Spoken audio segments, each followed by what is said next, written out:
गुरुवरेण्यं भर्गो देवस्य धीमहि धियो यो नः प्रचोदयात्।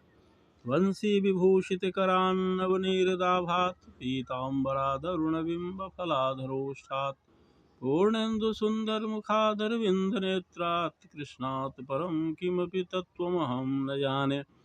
वन्दे राधापदाम्बोजं ब्रह्मादिसुरवन्दितं यत् कीर्तिं कीर्तनेनैव पुनाति भुवनत्रयं पुनाति भुवनत्रयम्। सभी भागवत प्रेमियों को राधे राधे। आइए आज पुनः आम्र पल्लवों के साए में बैठकर भागवत रस का पान करते हैं। इसके पूर्व हम लोग देख चुके कि भगवान जमुना के जल को विष मुक्त करने के लिए, कालिय नाग से बचाने के लिए जमुना के जल में कदम्ब के पेड़ पर चढ़कर और कूद गए। जब नाग ने देखा कि इतनी जोर की आवाज़ क्या हुई, तो वह बाहर निकला और देखा कि हमारे सामने एक सांवला सलोना पीताम्बर शरीर पर है, श्रीवत्स का चिन्ह है, वो मेरे सामने खड़ा है। आखिर ये है कौन, इतना सुंदर, इतना आकर्षक चेहरा। श्रीवत्स के बारे में आपको थोड़ा सा बता देते हैं। श्रीवत्स का चिन्ह है, ये सब सुने होंगे आप लोग। श्रीवत्स जो होता है, आज इसकी थोड़ी सी चर्चा कर दें। भगवान की एकमात्र अलग से पहचान है, क्योंकि वैकुंठ लोक में जितने भी लोग हैं, जितने भी जीव वहाँ रहते हैं, मुक्त आत्माएँ, वो सब देखने में भगवान के जैसे ही हैं। श्री कृष्ण के जैसा ही उनका शरीर है, रंग रूप है। फिर अंतर कैसे पहचाना जाए दोनों में? तो एकमात्र अंतर है कि भगवान के सीने के दाहिनी ओर पीले बालों का एक गुच्छा है, जो अंग्रेजी के 6 से मिलता जुलता है। इसी को श्रीवत्स का चिन्ह कहा जाता है। और यही है कि सबसे अलग भगवान को करता है देखने में। तो उसने यह भी देखा, सौभाग्य कहिए कालिय नाग का, कि उसने श्रीवत्स का चिन्ह देखा। और यह सब देख करके उसके मन में गुस्सा आया। सांप तो क्रोधी जीव होता ही है कि भाई ये कौन आ गया हमारे कालिय दह में। बस उसने उछलकर कृष्ण को पकड़ लिया और अपने काबू में ले लिया। खूब जोर से जकड़ लिया उसने और दोनों में युद्ध होने लगा।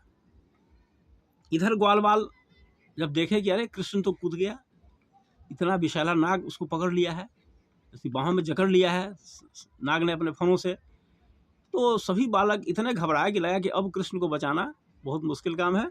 और वे सभी अचेत हो गए, क्योंकि कृष्ण जो थे वे सबके धन थे। सभी गोप गोपियाँ, नंद यशोदा, बाल गोपाल, सबके वे धन थे, क्योंकि उनके बिना किसी का भी जीना असंभव था ब्रज में। तो जब ग्वाल बालों ने जिनके साथ दिन बिताते थे, जो बच्चे भगवान के साथ दिन बिताते थे, उन्होंने जब ऐसी अवस्था देखी कृष्ण की, तो ये सब के सब बेहोश होकर नीचे गिर गए। और इसी बीच जमुना में जो हो रहा था, इसके कारण ब्रज में अनेक अपशकुन होने लगे। और अपशकुन भी इस तरह के थे कि ब्रजवासियों को लगा कि जैसे कृष्ण अब नहीं रहे। इस स्तर का अपशकुन हो गया वहाँ। सभी भागे भागे आए, सूचना मिली और सब भागे भागे आए। नंद बाबा, यशोदा, सभी गोप गोपियाँ, सब कोई आगे जमुना किनारे। सब ने उस दृश्य को देखा। तो माँ यशोदा की तो क्या स्थिति थी, आप अनुमान कर सकते हैं किसी माँ की ऐसी क्या स्थिति हो सकती है जब देखे कि उसका बेटा पानी में, इतने गहरे पानी में एक नाग के पकड़ में है। तो माँ यशोदा तो बिल्कुल बेहोश हो गई, बेहोश होकर नीचे गिर गई। तो अन्य गोपियों ने उनको होश में लाया और उनको अनेक प्रकार से समझाया बुझाया कि माँ यशोदा, तुम इतनी घबराती क्यों है यशोदा जी, इतना घबराओ मत। तुम्हारा बच्चा कोई साधारण बच्चा नहीं है। पहले भी अनेक राक्षसों से उसकी मुक्ति हो चुकी है। पूतना का दृश्य तुमने देखा, कितने विशाल राक्षसी को कैसे तुम्हारे बच्चे ने मार दिया। बकासुर को मारा, अघासुर को मारा, फिर क्यों इतना चिंतित हो रही हो। पिछली बातों को स्मरण दिला करके माँ को सांत्वना दिया। उन गोपियों ने कहा कि घबराओ मत, भगवान ये कृष्ण है, ये बच जाएगा, इसको कोई संकट नहीं आ सकता है, इसको मारने वाला कोई है ही नहीं। तो ये सब एक दूसरे को तसल्ली दे रहे थे और माँ यशोदा को भी लोगों ने तसल्ली दिया। आ बाल वृद्ध वनिता सर्वे अंग पशु निवृत्तयः निर्जग मुर्गो कुलादीना कृष्ण दर्शन लालसा। भागवत 10:16-15। कि कृष्ण के दर्शन की लालसा में सब बेचैन थे, बच्चे से लेकर बूढ़े तक सब के सब वहाँ बेचैन थे। इस बीच भगवान तो नाग के साथ युद्ध कर ही रहे थे। उसने अपने शरीर को भगवान ने खूब मोटा कर लिया, इतना विशाल कर लिया कि वह नाग पास के बंधन से छूट गए। नाग को पकड़ने की उनको हिम्मत नहीं हुई। नाग थक गया उनको घेरा में लाने में, और वो उसके नाग पास से वो मुक्त हो गए। फिर उसने हमला किया और बहुत देर तक दोनों में युद्ध होता रहा। उसके बाद भगवान उछलकर उसके सिर पर चढ़ गए। उसको तो 101 सिर था, विशाल सिर था, और भगवान जब उसके ऊपर चढ़ गए और उन्होंने नृत्य प्रारंभ कर दिया। अब वो नृत्य ऐसा कि कोई सामान्य नृत्य नहीं था।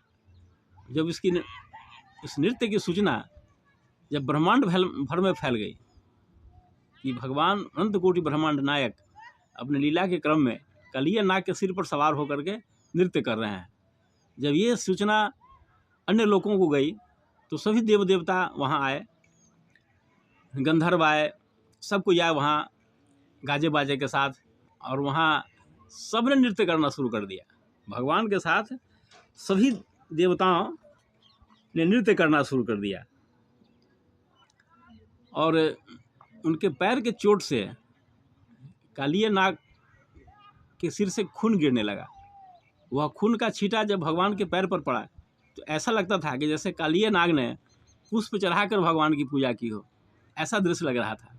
और वह दृश्य कितना दिव्य रहा होगा, आप इसका अनुमान कर सकते हैं कि भगवान के नृत्य के साथ साथ सभी देव शक्तियाँ नृत्य कर रही थी, और पूरे ब्रह्मांड में यह नृत्य हो रहा था, एक जगह नहीं हो रहा था। सब देख कर हर्षित थे। तो इस तरह से भगवान के पैर के चोट से वह बेहोश हो गया और उसको खून की उल्टी होने लगी। इतना चोट वह सहन नहीं कर सका और खून की उल्टी होने लगी, वह बेहोश हो गया, उसके सभी सिर से खून नीचे गिरने लगे। उसके बाद फिर क्या हुआ, इसको हम अगले एपिसोड में बताते हैं। बड़ा रोचक दृश्य है, इसको सुनिएगा जरूर, दूसरों को भी सुनाइएगा, और इन लीलाओं का श्रवण कीजिए। ये परमधाम की प्राप्ति कराने वाला, मोक्ष प्राप्ति कराने वाली कथाएं हैं। इसको सामान्य स्टोरी, कथा, कहानी मत समझिएगा। ये भगवान की दिव्य लीला है। इसके देखने के लिए, सुनने के लिए देवता लोग लालायित रहते हैं, और हम लोगों को तो भगवान व्यास की कृपा से ये नसीब हो रहा है, तो अपने आप को कम सौभाग्यशाली हम नहीं माने। धन्यवाद।